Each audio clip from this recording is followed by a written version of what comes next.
to our, let's see, hold on a second. How are you feeling? Baruch Hashem, I feel good. So, I mean, you guys know me. When I get a cough or a cold, it just lingers and it makes me sound worse than I am. But we've been going to the gym. I haven't been like exercising full strength, but going on the treadmill and doing everything. So it's Well, good. good. So, all right, let's start. I'm going to go ahead and mute.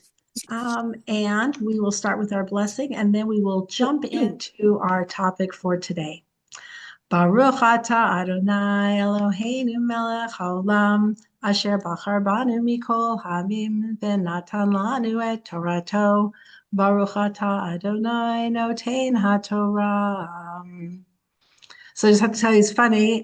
Going grocery shopping after Shavuos was over, that the dairy department is much depleted. In fact, I went to get some yogurt and like they were all gone. It's like everyone must have made something with yogurt. So it was all gone. Now I'm sure it's all back, but it's just funny having everybody on the same wavelength. Everyone's buying the same things. And it's great. It just kind of like makes you laugh. It's like, okay, like we were all doing this and now we're all moved on to the next thing. Fleischiks for Shabbos. So, all right. This week, and I mentioned to you last week that now for a number of weeks, Israel and outside of Israel are on a different parsha calendar because you had 2 days of Shavuos. So you had a Shavuos Torah reading on Shabbos, and we were already done, and so we moved ahead. So we already had Parsha Naso this past Shabbos, and now we're going to have Bahalotecha, and you all are going to have Parshat Naso. But that means I'll just have an extra week to think of more things to share with you. So that's good. And then we'll catch up right before Rosh Chodesh Av when we get to Sefer Devarim. When we finish the book of Bamidbar, we will catch up then. So until then, we're on a little bit of a different schedule. So the theme for our learning for today, you could say it's a theme for our learning for all the time, is how to create peace when the world is in pieces. And that could be at the individual level, at the family level, the communal level, the national level, the world, all of it. And this parsha and this learning comes primarily from two places, primarily from Rabbi Lord Jonathan Sacks, Zichrono Livracha, and his commentary, his Chumash commentary, which if you are looking to buy yourself a present and want to get, Patricia, did you buy the Chumash? So you might hear some things that are in there. And also from Rabbi Ephraim Goldberg from the Boca Raton Synagogue. So that's going to be primarily where we're coming from today, are from his commentaries, because it's just so beautiful. I mean, honestly, I could just like I could just read it out loud, but we're going to put it together and hopefully gain some insight about peace. So first we need to, as always, define our terms. So the word peace in English, or the way Westerners think about peace, is the absence of war, the absence of fighting, the absence of yelling and screaming, and we call that peace. That is not the Jewish definition ever. The Jewish definition of peace, first of all, is the word shalom, which comes from the word shlemut or shalem. Shalem, which is one of the roots of the word of the city of Yerushalayim, of Ir Shalem, a city of wholeness, completeness, harmony, integration. That's what Shalem, Shalom, Shlemut means.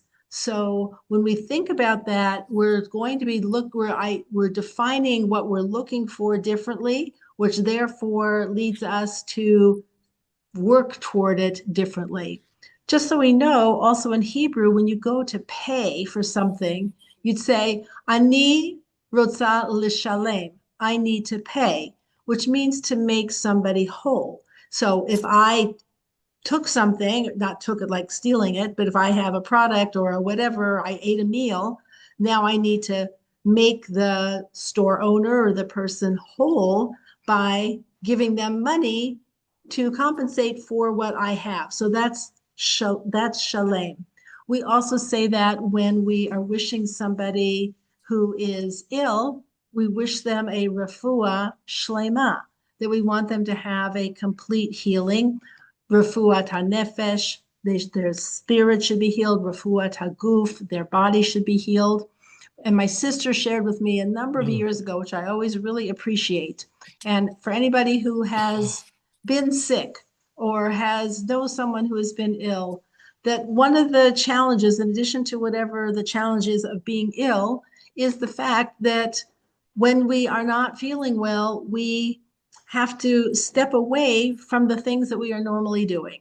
That whatever activities we were doing, or the people we were supposed to be with, or the work we were supposed to be doing, or the simcha we were supposed to attend, all those things are also deficits. And so when we say a refuah shlema, what we are also asking is for Hashem to restore the time to us, or to restore to us, to make complete and make us whole in some way, to not count the days that we were off against our allotment for our lives. Like, don't count that because I was under the weather. I couldn't do what I was really meant to do. So it's like a refuah shlema. I want you to be not just a restoration of health and well-being, but really restored. You should have everything come back. So this word of shalem, shlemut, shalom, all has just a much bigger understanding than just the word peace. It's also directed at the idea of bringing things together that don't seem like they would come together, which is why we ask for Hashem to make peace. So when we finish our davening, when we finish the Shemona Esrei, the Amida, we end by saying, Oseh shalom biromav, hu ya'aseh shalom. Oseh shalom biromav. You, Hashem, are the one who makes peace in his high places. You need to make peace for us and for all Israel, and we need your help to do that, because the idea of peace is something that's so challenging that we can't even achieve it on our own. It is something that requires divine help. So we ask Hashem for peace. So when we look at this week's parsha of Naso, which is the longest parsha of the entire Torah, it is, if you look at the end of it, so we're going to start at the end, then go to the middle, and then work our way back through, tying together some pieces that don't necessarily seem like they would be related, but that's the definition of shalem, of shlemut. We're going to put together pieces that don't necessarily seem related. So if you turn to, oops, it was wrong parsha. If you want to turn to the end of Naso, which is, sorry, my turn to page 773. This is the end of Parsha Naso. And at the bottom, on the right-hand side in the commentary, it says that the Masoretic note means that there are 176 verses in the Sedra, in the Parsha. And it is the 176 is the gematria of two words. One is Amos, which is the name of a prophet, the prophet Amos. But it's also, and this is the one I prefer myself, the gematria of the word and the name Aminadav. Now, Aminadav may sound familiar to you from the Midrash about the splitting of the sea and who went in first. Nachshon ben Aminadav, that he was the one who first went in, and the Midrash says it was past his nose, and then the water split. But the word literally means what he did, which is Ami, my nation. Nadav means to volunteer, to step forward and to volunteer. So you could say that this whole parsha is, if you want to give it a name, it's Aminadav. My nation steps forward. My nation volunteers. So that's what the name Aminadav means, and it's the gematria of 176.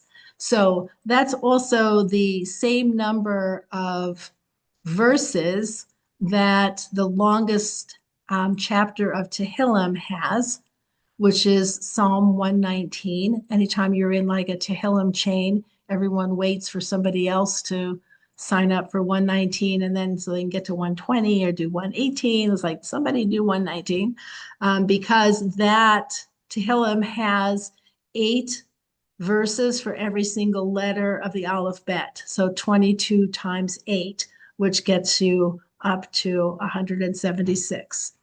And so that's associated with length along like something really substantial. And so that's this parsha of Naso, 176, with the gematria of my nation volunteers.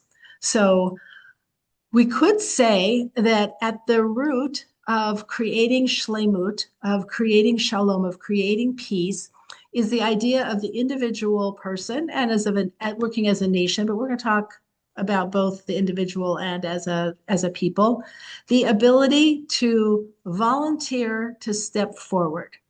This is that somebody who should be making peace, we always are pointing to they should. They need to do this and they need to do that, and then there will be peace. Instead of, I need to do this, I need to do that, I need to make peace, I need to be the one to step forward.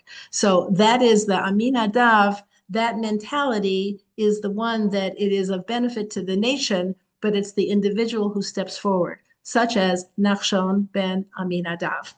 So we're going to see that name pop up in part of the offerings, which is one of the reasons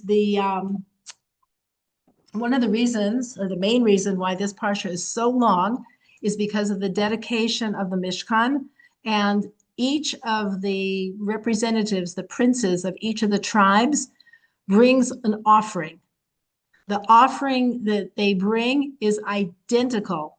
12 identical offerings on 12 consecutive days are brought, and every single tribe gets its day in the sun, gets its 15 minutes of fame, with all the other tribes being present and watching and sharing in the gifting of each tribal leader. That starts with the tribe of Yehuda. Yehuda, who are our kings. Royalty comes from the house of David, is from the tribe of Yehuda. Yehuda are the leaders in the marching of the Jewish people. They are the leaders in the encampment. They are always first. So now if you turn to page 767, you'll see the beginning of these dedication offerings. And you'll see a very familiar name. Chapter 7, verse 12. The one who brought his offering, hold on one second, let somebody in. The one who brought his offering on the first day was Nachshon ben Aminadav. So the first one, which is like so appropriate that was the one who steps into the water to split the sea. He's also the first one who is honored with stepping forward to give his offering. So there's another idea that came from somebody else, and I honestly don't remember his name. I read it online, that talked about 2 different ways at looking at these offerings that are all the same. So just to gain an appreciation, because it always not startles me, it always gets my attention every year to see this. But if you look on page 767, you'll see the first day was Nachshon ben Aminadav, and then it goes down to verse 18, which is the leader of Yissachar. And then you turn to page 769, and then we have Zevulun for the 3rd day. And verse 30, the 4th day is from the tribe of Reuven. And the 5th day, the tribe of Shimon. And the 6th day, the tribe of Gad. And the 7th day on the next page, 771, the children of Ephraim. And on the 8th day, the children of Manasseh. And on the 9th day, the children of Benjamin. And on the 10th day, the children of Dan. And on where did the 11th day go? On the 11th day, at the bottom of the page, verse 72, the the tribe of Asher. And then we have on the 12th day, the children, the tribe of Naphtali. And then it gives the total. It's like, that's a lot of column inches. The Torah is usually very concise. Hebrew is concise. The Torah is concise. Why is it schlepped out like that, giving them all that? So the most common understanding given is in order to give honor to each of the tribes, to signify giving honor to individuals and their contributions, where it doesn't matter. On one hand, we said, oh, Nachshon ben Aminadav, he deserves to be first, the tribe of Yehuda. Yes, and that doesn't mean that Yisachar, Zavulun, Reuven, Shimon, all of the others are also equal. It's not that Yehuda's offering was better, more, or whatever. He was first, but he wasn't only. So if we think about how much grief is caused in the world, and I don't even mean the world big time, in our own lives, in our communities, in our organizations, our schools, our shuls. How come I wasn't chosen? How come so-and-so got to go first? How come they got the honor? How come like they overlooked me? What am I? I mean, we have, what am I, chopped liver? We have, that's a saying for a reason, because that's what people feel like. Excuse me.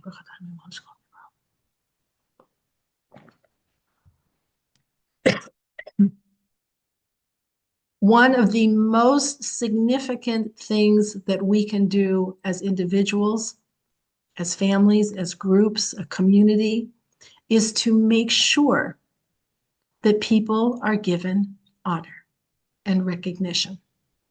Now, some people might think, well, why do people have to have honor? Why do they have to have recognition? They should just do it, like for the good of the group, for the good of this. It's like, yes, and human beings need to be seen, recognized, and appreciated. That's just who we are. Because we are, why is that true? Because we are significant and we are unique. Every individual is significant and unique, and their significance and uniqueness needs to be recognized. This doesn't necessarily mean a red carpet treatment for every single thing, but this means being able to recognize other people and give them their due. And not walk out. I don't know if you ever had yourself or children who were in a piano recital or some sort of thing where they had like 50 children who were all playing their little piece, and everyone was there for the child who played first. And then the families hang around for a little bit and they're like, we're not going to sit through all of this. And then by the time the last person is playing their thing, there's just like a few people left. It's very hard to hang around once your performance is over. And I think one of the beauties of thinking like for 12 days, these tribal leaders, the Jewish people, stood all together and clapped for each tribe. Now, you know how redundant and boring that gets? Even if you go to like a wedding shower party, like the first gifts, everyone's looking to see what, was given or whatever. By the 10th gift, people are talking, they're on their phone, they're not even paying attention. It's like, and other people are like, well, like, what about me? Like what I gave. So this whole ceremony is a ceremony of beyond derech eretz, beyond just being polite. It is above and beyond of people sitting there for 12 days in a row to recognize, appreciate, give honor to these tribes, to these tribal leaders, and therefore to the tribes and what each tribe signifies. And you can say this is to a family as well. Make sure each child, each person on the committee, that somebody has their say. So it's interesting.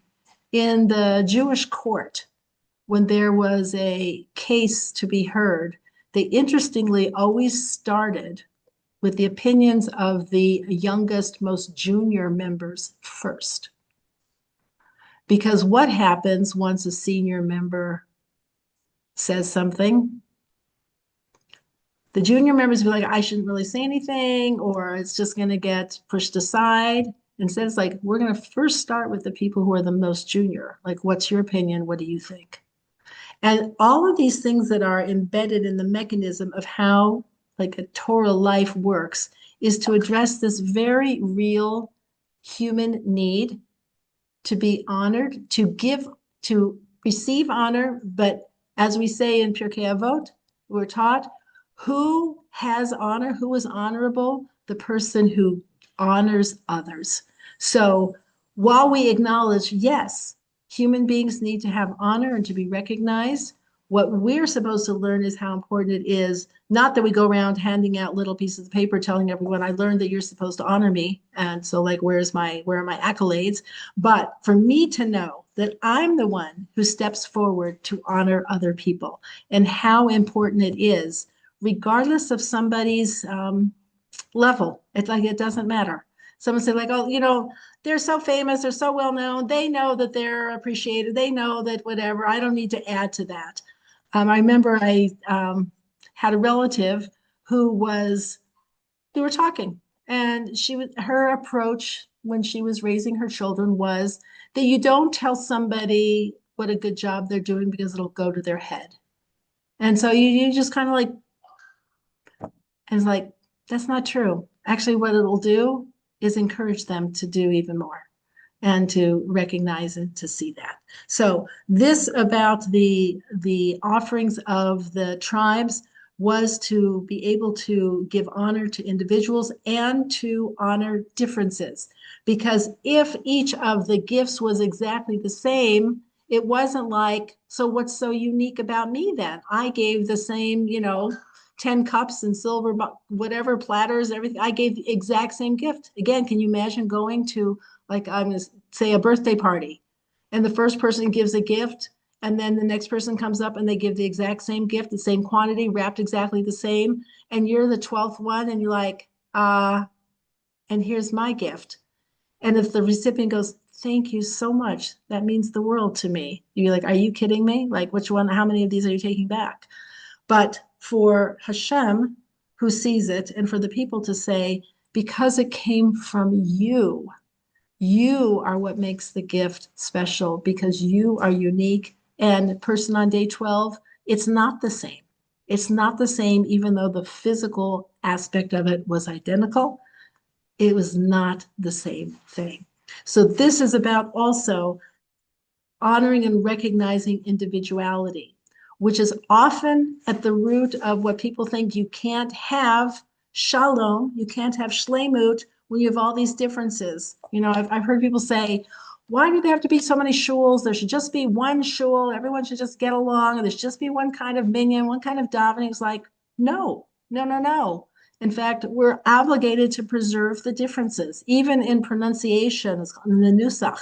We preserve that because what creates shlemut is not uniformity, it's unity. Not uniformity, unity. And that comes from being able to bring all of these various types of people and tribes and personalities and qualities to bring it all together to serve a common goal, which was to serve Hashem. Cheryl, yes. Yeah. So, what's a good response when you've brought a nice gift and the person says that was not necessary? Oh, so that's a very interesting response. What someone really should say, it wasn't necessary, but I really appreciate it. Because what they're trying to say is, I didn't have expectations, and I wouldn't want you to have felt obligated. So that's what they're trying to say. So the better answer is, it certainly wasn't necessary, but I really appreciate it. But I mean, if I give a gift and then they say that, I would like to respond. Sometimes I just say thank you, you know? Yes. So the best thing for you to say as someone to whom that has been said Yeah. is, I know you didn't expect it, but it means a lot to me to give it to you.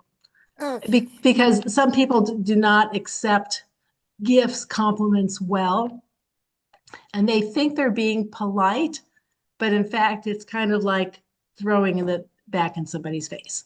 yeah. Um, so it's not the best. The best way is so for all of us to learn. It certainly wasn't necessary, but I really appreciate it. Thank you for thinking of me, or it was very thoughtful of you. That's the best answer for the other person, not you. And you are to be. I understand, but it means a lot to me to give it to you. So yeah, those are kind of those awkward moments.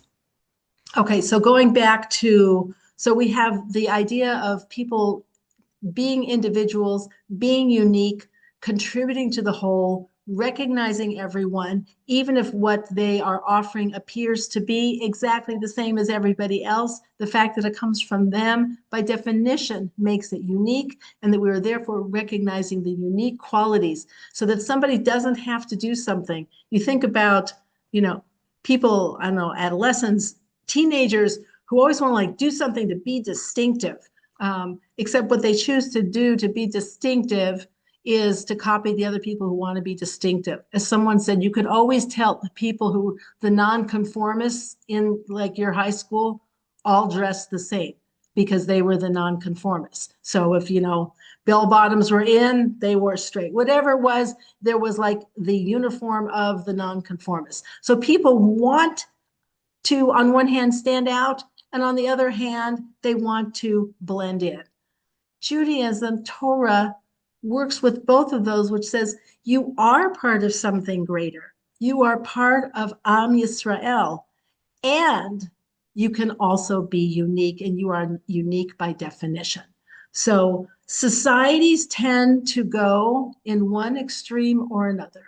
They tend to either try to homogenize and want everyone to be the same, or they have a free for all and it's chaos, as opposed to shlemut, which is bringing together all of these disparate pieces that come together in your family, in yourself, in your community, in your shul, in your whatever, anything that you are involved with.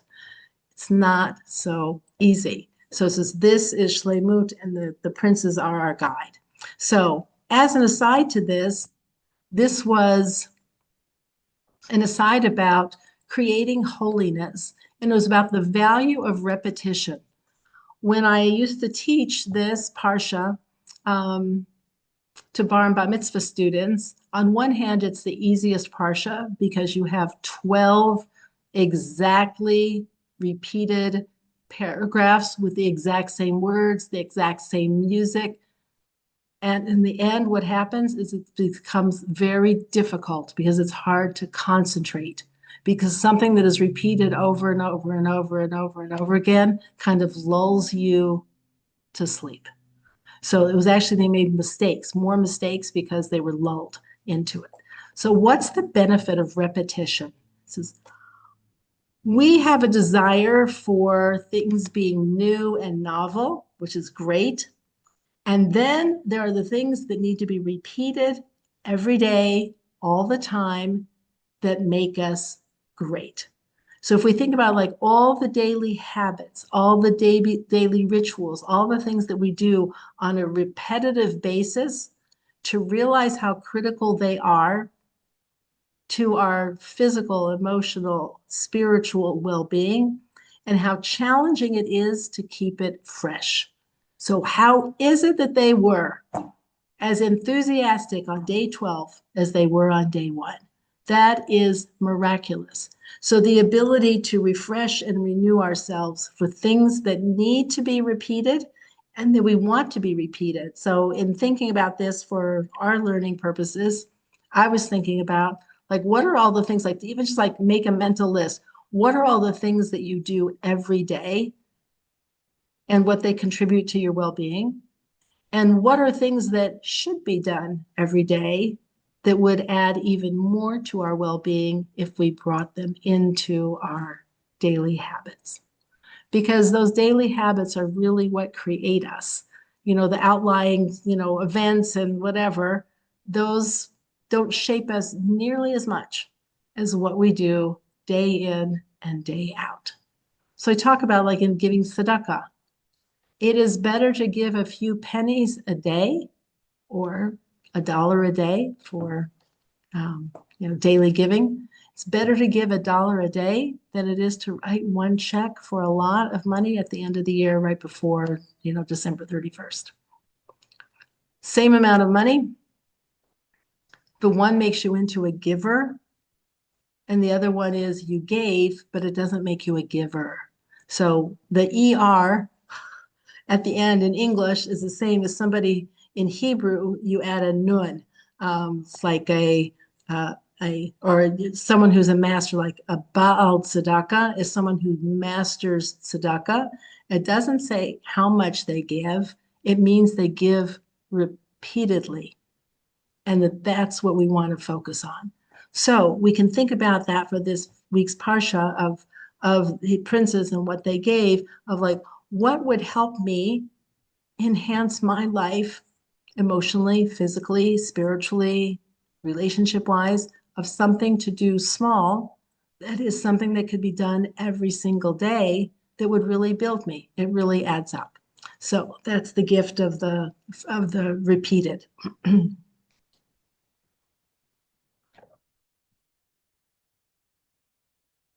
Excuse me.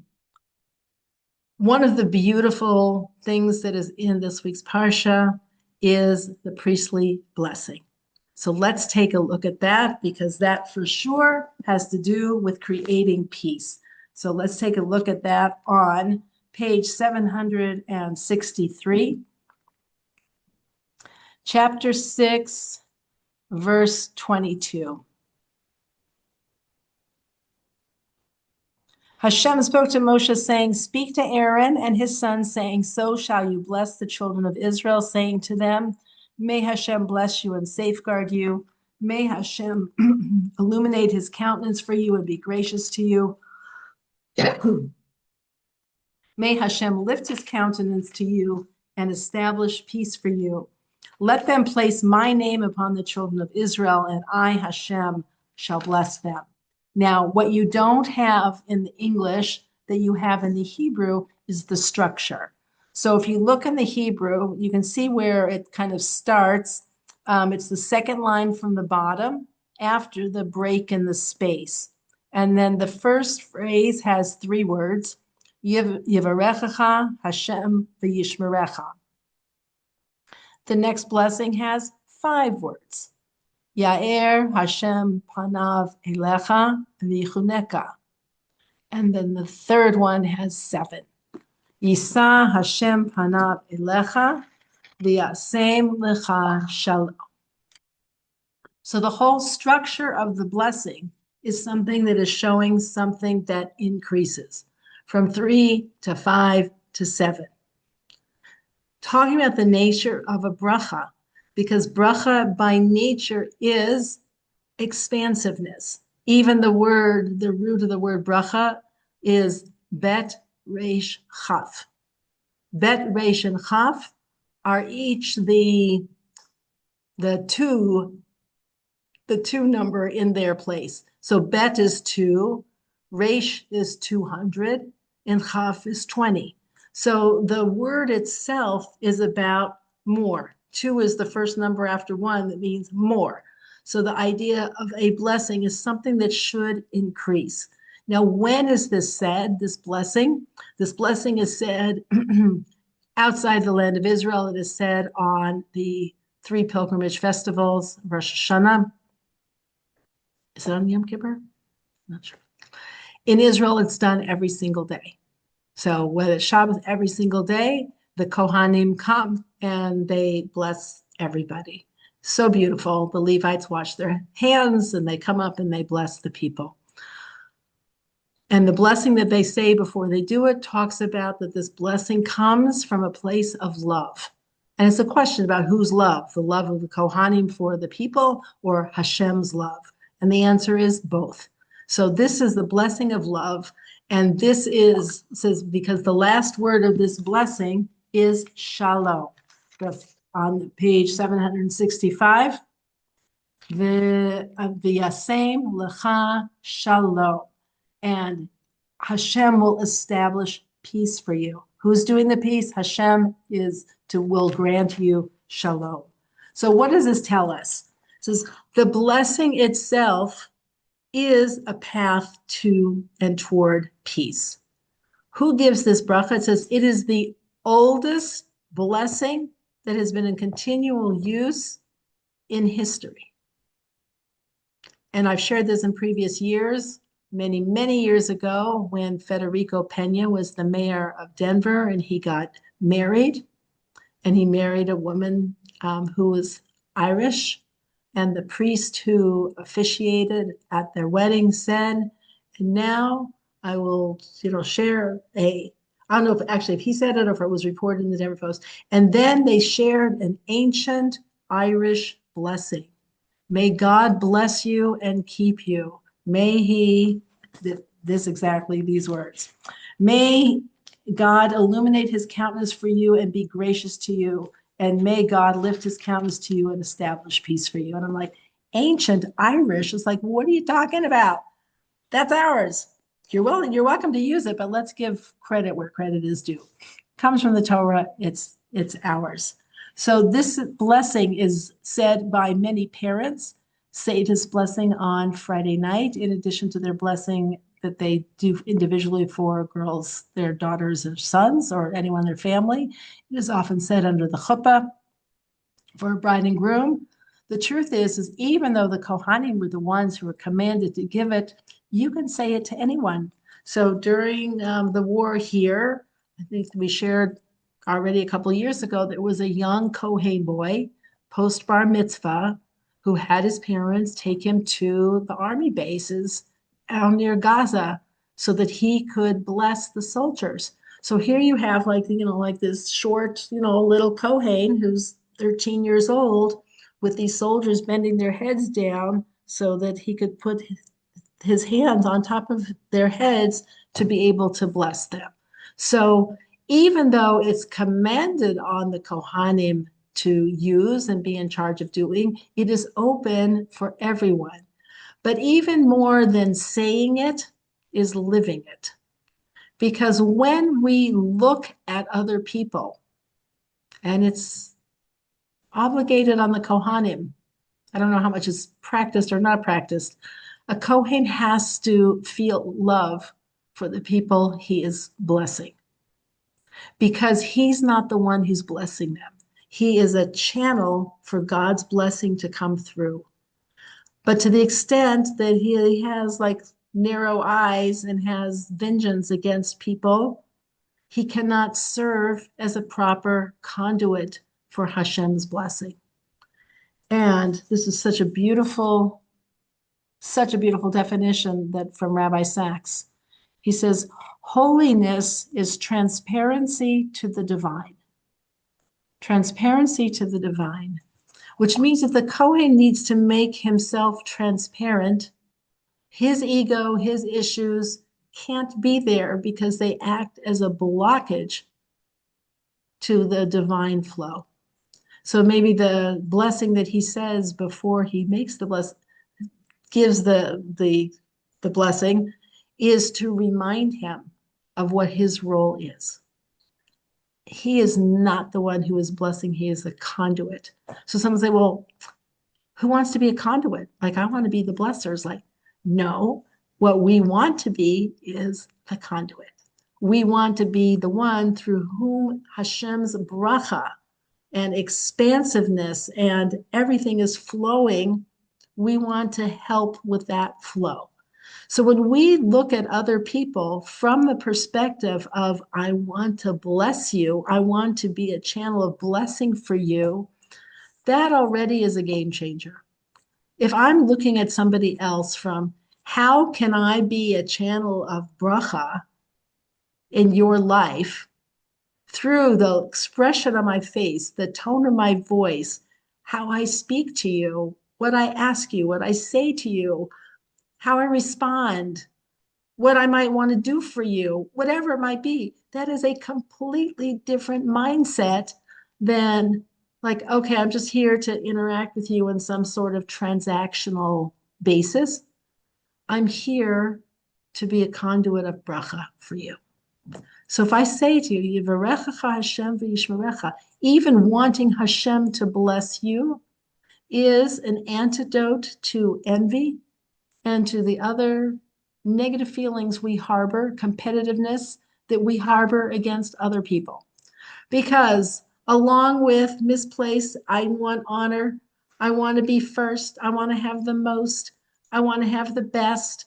Remember that all of those things, that's our standard operating manual. That's how we were created, as wanting all of those things. All you have to do is be like 2.5 years old and you want the first cookie, you want the first ice cream, you want to have the best. I mean, I find it so funny. When we were in Florida, we were taking care of our little grandson, the 3-year-old, and he wanted me to first of all, he asked me, he said, I want snowflakes. I'm like, okay, wrong state. You're in Florida and wrong season. It's summer. I'm like, I don't even know what you're talking about. So evidently there's these pasta that are in the shape of snowflakes. So once we figured that out, I made him. And after I made him, he goes, I don't want any broken ones. I'm like, I'm sure you don't, because nobody in their right mind wants the broken ones, and nobody had to tell him that.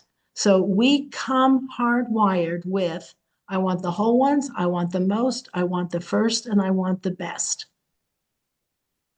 It is an avoda to transcend that and want good for other people. So when I wish someone, Yivarechecha Hashem v'yishmerecha, Hashem should give you an abundance of blessing. And it should stick and it last and it should be the best for you. That mindset is a shalom mindset.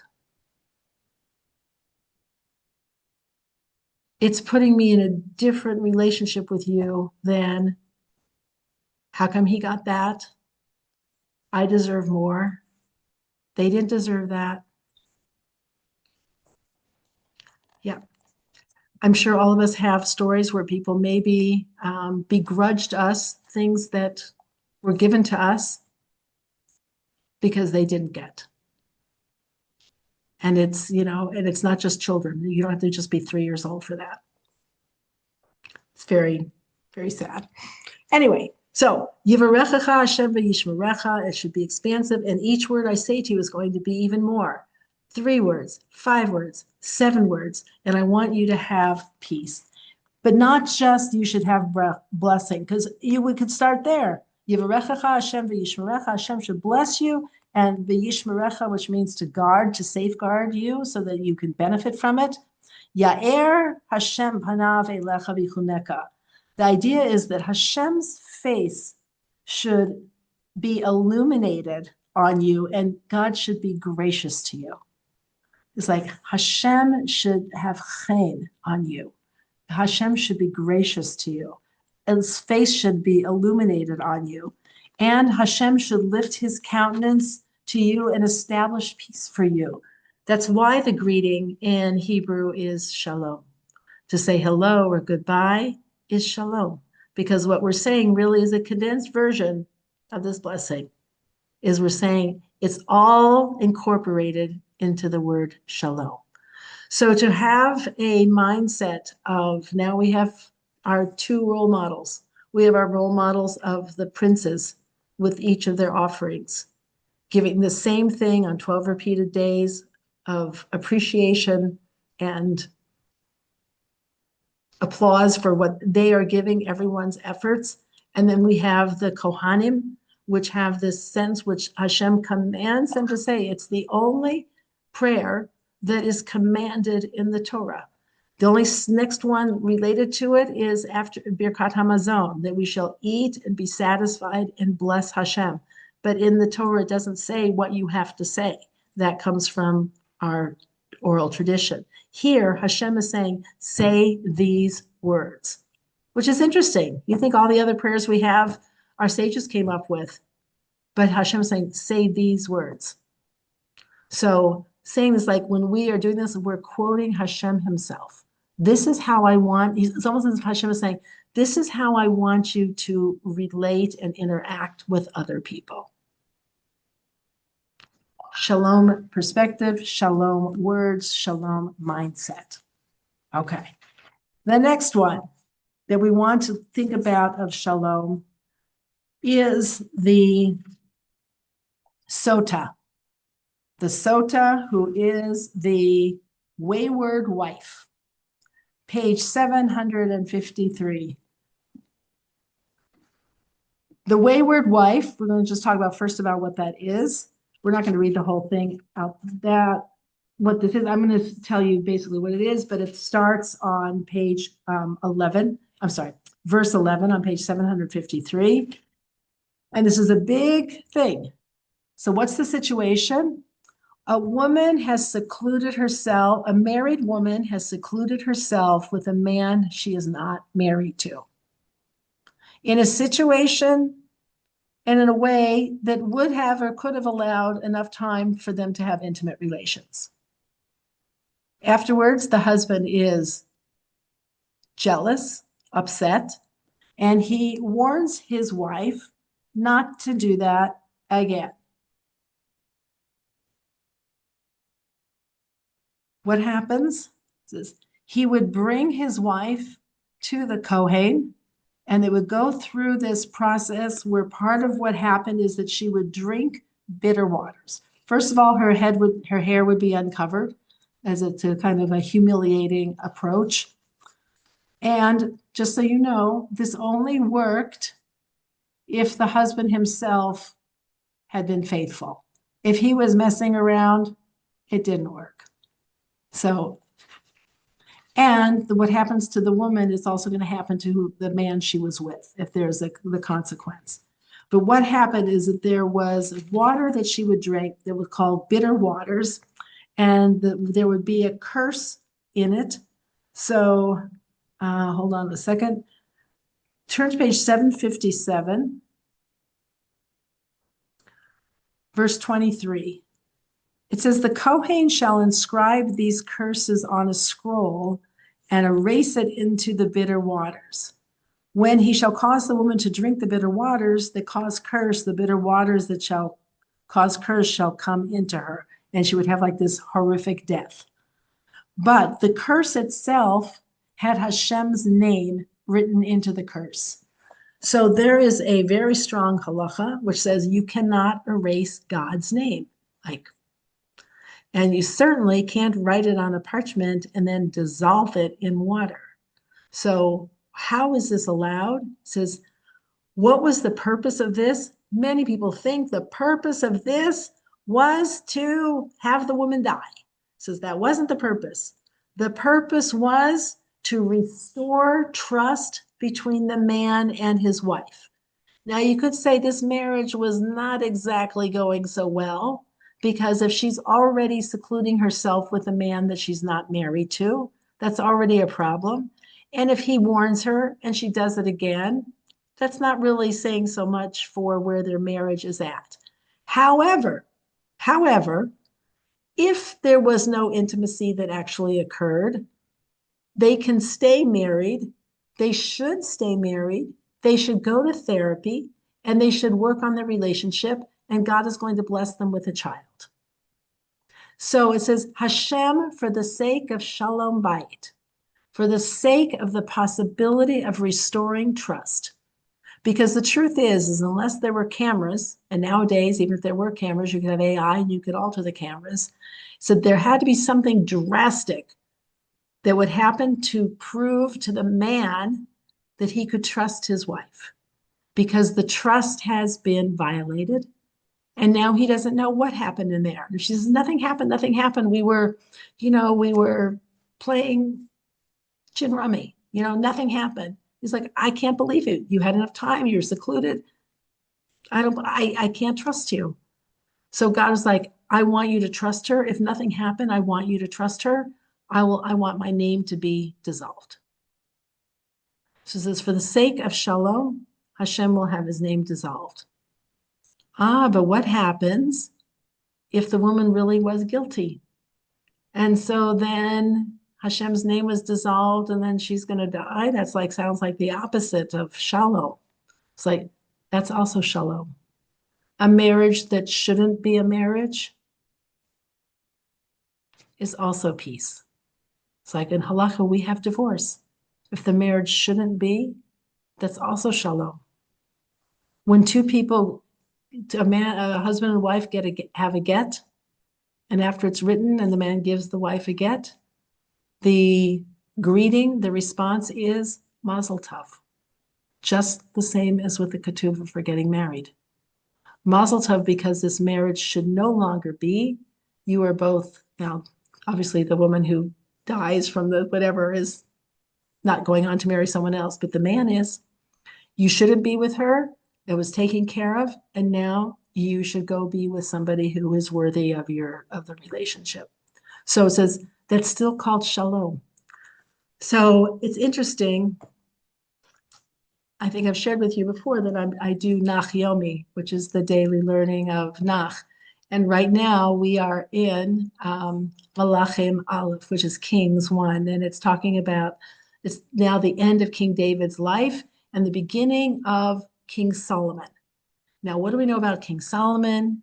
It says, the word Solomon, his name was Shlomo, from the word shalem, shalom, that he was a man of peace. He built the Beit HaMikdash.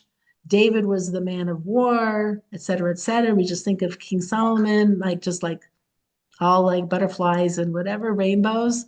However, when he first takes kingship, when he's first coronated, he follows his father King David's final orders to him before he dies and says, take care of this one, this one, this one, and this one, who were political enemies, who acted treacherously. Get rid of them, or you will have no peace in your kingdom. And he does. And he's not like, oh, I'm a man of peace, I can't do that. He's like, no. This one person, like, it's people with spotty records. They were loyal on one hand, but they had committed some political assassinations that had not been authorized. It's like, you need to get rid of that. So when we think about what is shalom, people think, oh, Jewish people we're pacifists, whatever. We are not pacifists. We prefer things happen in a less violent way, but that's not always an option. And real shalom, real shlemut, involves bringing together the pieces that are meant to come together and often removing those that do not work. So like when the Jewish people came into the land of Israel, they were told the 7 Canaanite nations cannot stay. Their immorality of the way they led their life is going to be a thorn in your eye if you don't get rid of them. You tell them goodbye, goodbye. That's called peace, actually. So the shalom, the shlemut about creating doesn't always look the way we would think. So this Sota woman, so right after Sota is the story of the Nazarite. Who's the most famous Nazarite that we know? Don't say Jesus. The most famous Nazarite we know is Samson, Shimshon. What couldn't he do that he actually ended up doing? He could not have his hair cut. He could not drink wine. He unfortunately marries a Philistine woman who gets out of him the secret to his strength and cuts off his hair, gives him wine and cuts off his hair, and he loses his strength. But a Nazarite says, why does this come right after Sota? Why does it come right after this whole incident with this woman? It says that anybody who becomes aware of a Sota woman experience should take on a Nazarite vow. What does this mean? It says, if you are living someplace where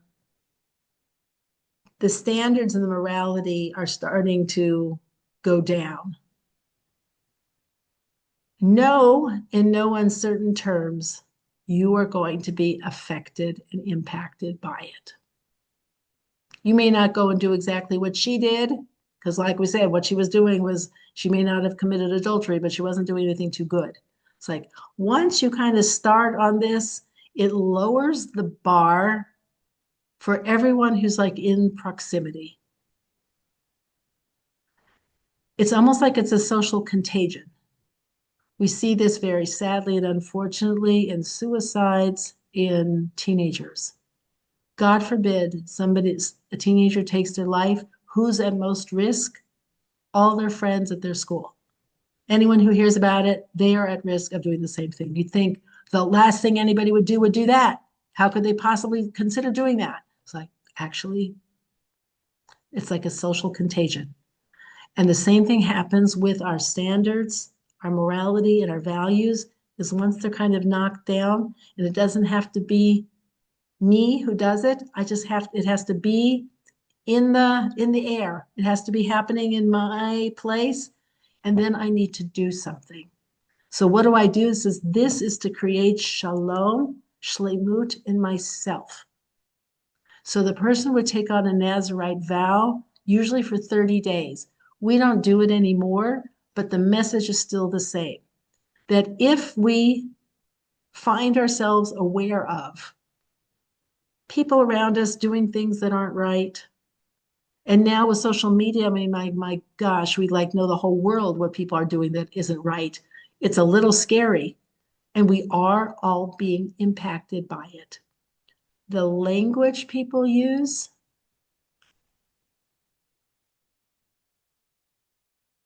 nice, good people are using profanity as if it's, nothing. Can I tell you how much soap my mouth would have been washed out with if I would have said even like half of these things to people? We couldn't say shut up in my family. You couldn't say but, I'll kick you in the butt. Could not say those words. Now I'd be happy if people were just saying that.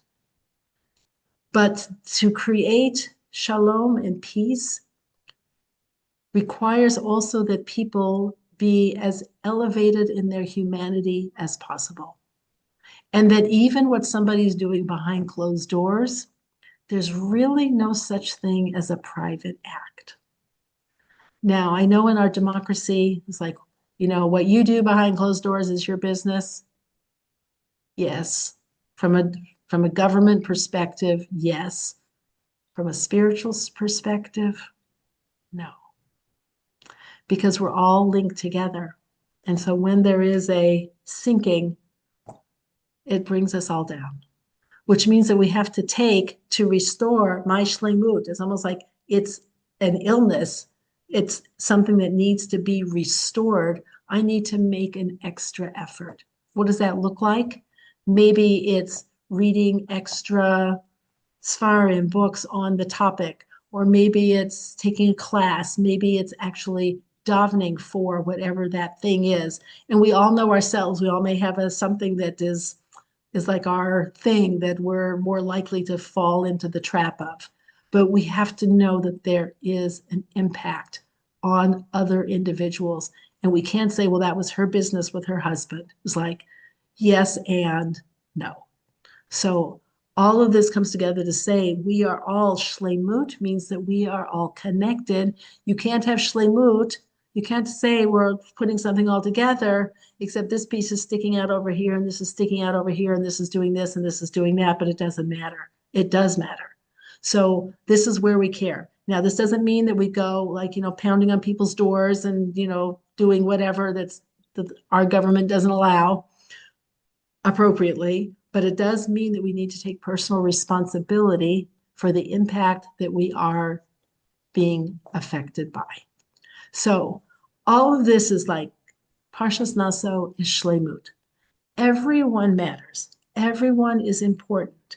We're supposed to give everyone honor, acknowledgement, appreciation, to wish them well and to bless them, to want what's best for them, to wish abundance on them, to be able to act in a way that inspires other people rather than brings them down. To realize that if Hashem would want his name dissolved in order to create peace, of how much we have to work for peace. There's nothing that says find peace.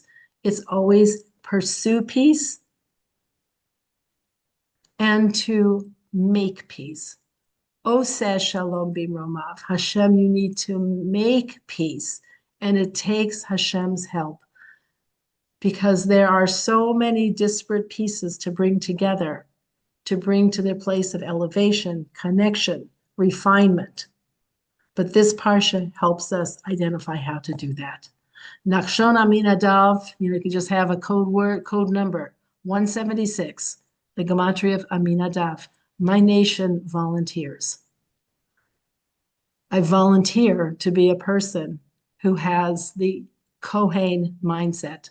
I volunteer to be literally Nachshon ben Aminadav, to be the first one to bring my offering and to stay and clap and be attentive to the other 11 days offerings after mine, to show that appreciation for the unique qualities of every human being. With that, we have half a chance of putting in our efforts, and still we ask Hashem. At the end of Birkat HaMazon, also, Oseh Shalom Bimromav, Hashem, you make peace. At the end of Kaddish, Oseh Shalom Bimromav. At the end of our Shemona Esrei, Oseh Shalom Bimromav. It's like, that is the word, is Shalom. So the next time you have an occasion to say Shabbat Shalom, or to Shalom to anyone, to have all of these ideas in mind, to realize what a packed word that is, and to wish someone a refuah shlema, and someone should be bashalom. And just so you know, to always say to lech lishalom and not lech bishalom. Lech lishalom is to go towards peace. Lech bishalom means in peace, and it means when the person has passed away. When a person passes away, they are bishalom, that they are then in peace. As someone says, even in English, may you rest in peace. But we want to be not resting in peace at this point. We want to be moving toward peace, making peace, having a peace mindset that can contribute to everyone we interact with. So I wish you an early Shabbat Shalom for Parshat Naso, and thank you so much for joining me. It was great to see you all. Hey, Yasher Ellen. Koach, Ellen. Beautiful. Thank you. Was Thank you. amazing. Very, very good. Thank you. Thank you very Wonderful. much. Yeah. Refuah shlema, shlema. Amen, amen. Amen. Thank you. Amen. Ah, So I have Thank two you. questions. yes, Ellen. Cheryl. Thank you, Ellen. Thank you, Yeah. Serena. Thank you. The first question is when you're talking about the sota and that she shouldn't be, with a man by herself. So my question is, like in those days before telephones, and you had a shadchan who needed to meet with the potential man, before she's going to set him up with somebody, and it needs to be private. So how would that work? Her husband would be home, or the doors would be open, or they Yeah. would do it in a public place. But like how they have like shidduch dates here in Israel or in New York, where you go to a hotel and people are having a private conversation, but it's in public. Okay. Yeah, it's even an issue. I'll have to tell you, this is kind of funny. I mean, not funny. In a family, like my daughter-in-law's mother does not stay in the apartment if just my son is there, if her Yeah. daughter's not there. And Steve doesn't stay in the apartment just if Dahlia's there. It's like, seriously? It's like, seriously. We take this very seriously. Think about how many people's lives have been ruined, or people ended up doing things they didn't initially intend to do because of seclusion. So we don't do it. So that's Yeah. people would do that. It was known to be able to do that. So Okay. yes, and you had another question also, Cheryl? Yeah. Yeah. The other question is, when you talked about, I mean, the world we live in, it's so promiscuous and corrupt and everything. We can't just like hide ourselves at home. And at the same time, if somebody wants to be very involved in outreach, um, there are times where you have to go to a place where, the women are not wearing sleeves and who knows what in order to try to makarav them. So what's your comment about all that? People have to be careful. So, I really admire, especially like Chabad rabbis or people who are working on a campus or things like that, because it's very challenging. It's challenging for their children, too. I think God gives them a special shmirah. I'm not saying I, it's perfect. I think so too. I think Hashem does That's help what you, I've heard. Rebbes in Hella told me that but once. it's very challenging, and I think it's true. But as I say, like the same thing is for a doctor who is an infectious disease doctor. It's like you're going to be around a lot of germs, so you protect yourself, and you have to do things to make sure that you're protected. I'll just give you this. This wasn't that, but I'll just give you an example. When our son Benjamin was home in Denver one summer, he was going to take classes at Metro. And he talked to his rabbi about that, of like, how do I navigate this? I'm going to be around, girls who are basically like undressed, and like, what do I do? And he said his rabbi said, sit in the front of the class, and you don't, and now this wasn't like when he wasn't doing kiruv, so he didn't have to worry about that. Sit in the front of the class. So, and when the class is done, you go, and when you're in the class before it starts, have a sefer, have a book or something that you're learning, so that your eyes are like on your plate and you're not looking around so much.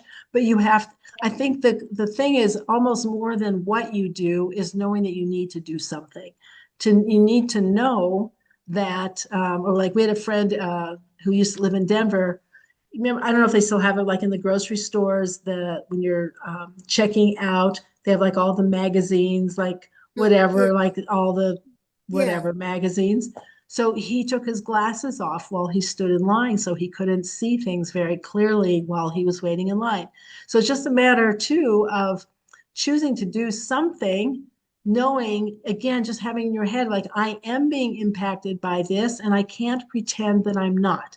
So there's not such a thing as being so holy that you're not impacted. There really is not such a thing.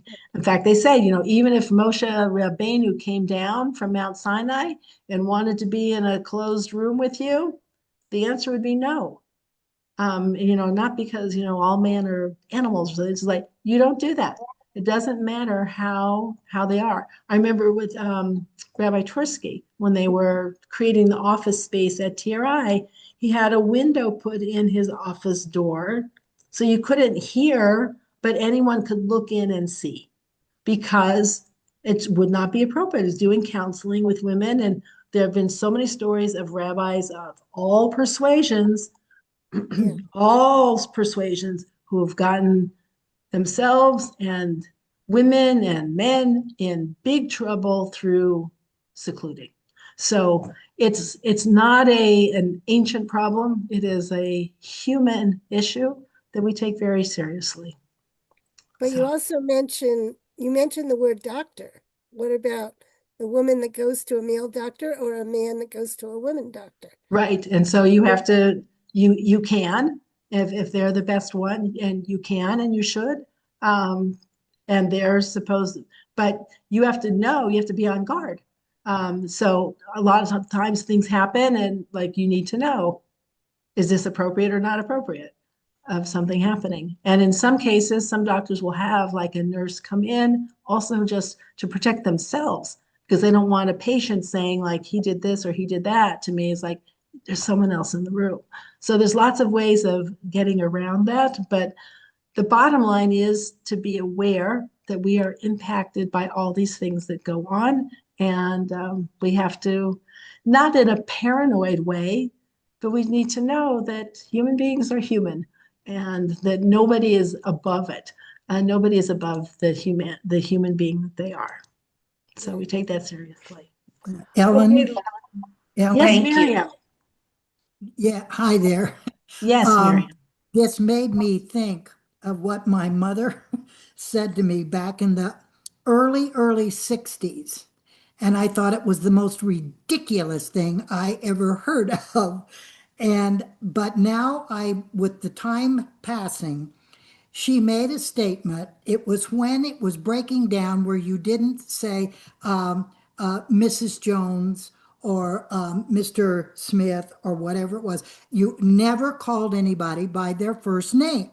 Now, Yes. my mother was a businesswoman, so she was in the world. And she told me one day, she said, "Mark my word, this is going to be the beginning of a breakdown of respect and thoughtfulness and honor of the male to the female and the female to the male." And I said, "Mother, that's ridiculous because I call, Mr. Jones Bob, or whatever it is. But when you look back and you see the trail we're on with such a tiny little thing in society, speaking of like the language, the Yes. stuff we hear today. So it made me think of her talking about this breakdown in Yes. society of respect. It's true. And I know people can make their arguments this way and that way, but It's there. It's the it's proof is in the there. pudding. You could always point to, that language doesn't guarantee, because you could point to Leave It to Beaver, and whoever was Eddie Haskell always called Beaver's mother Mrs. Cleaver as he was doing, terrible things. So the language doesn't guarantee that you're going to be saintly, but it is a thing in a certain direction. I remember, the people. I remember, like at the Kollel on the west side, we were at an event a long, long time. This was like when they first started, and one of the rabbis called me Mrs. Hutt. I just assumed he forgot my name, like he just couldn't remember it, so we just called me Mrs. Hutt. I didn't realize that it was a form of respect. Or, when we went to go visit our son in Chicago at the yeshiva, when he was in high school, and Steve went to go visit the class. And when Steve walked in, not a rabbi, when he walked in, all the boys stood up. It's like, wow. there is like this kind of respect and honor, and it's a whole package deal where you could be a deconstructionist and say, well, that doesn't matter. So you could say that, but when you kind of like link all these things together, it matters, because it changes the mindset of people. It's like, we stand up for a Torah scholar. We stand up for someone who is elderly because they've lived life and have experience that is worthy of honor and respect, even if they know nothing. It says, if they lasted this long, they know something. So stand up. And even on the buses in Israel, it's a mitzvah from the Doraisa and the Torah to stand up in front of somebody who is elderly. And on the buses, it's like the only Torah on the bus. There's a sign in the section at the front of the bus that is the pasuk, is the verse from the Torah, is to stand for those who are older. And I'm like, wow, they're fulfilling a mitzvah d'oraisa on the buses in Israel. So it's a mindset. It just changes. It's honor. And we said at the beginning, it kind of wraps around. Who really has honor? The person who gives honor to other people. In our society, most people are mostly concerned and consumed about who's not honoring them, as opposed to who they could be honoring themselves. And when it is other focused of who can I give honor to, who can I show respect to in whatever way that's appropriate, that is a shalom mindset that will really be able to bring peace. If I'm standing around pointing at all the people who have not given me enough honor, that is going to be a recipe for disaster, because there's somebody who's seeking honor, there's no amount of honor that someone could give. Then we become like Haman, who everyone bowed down to him except for Mordecai. And he said, everything means nothing to me if Mordecai the Jew doesn't bow to me. It's like, and we think, oh, that's ridiculous. But there are people like that. It's like, well, they didn't show me honor. So a mindset of how can I give it? So Aminadav, I am my nation who volunteers and steps forward for them to be the one to give the honor, for them to be the ones to bless, for them to be the ones to show appreciation. What's my responsibility? What's my opportunity? That is a shalom mindset. So with that, I'll wish you a Shabbat Shalom. I'm going to go eat dinner. Have a good.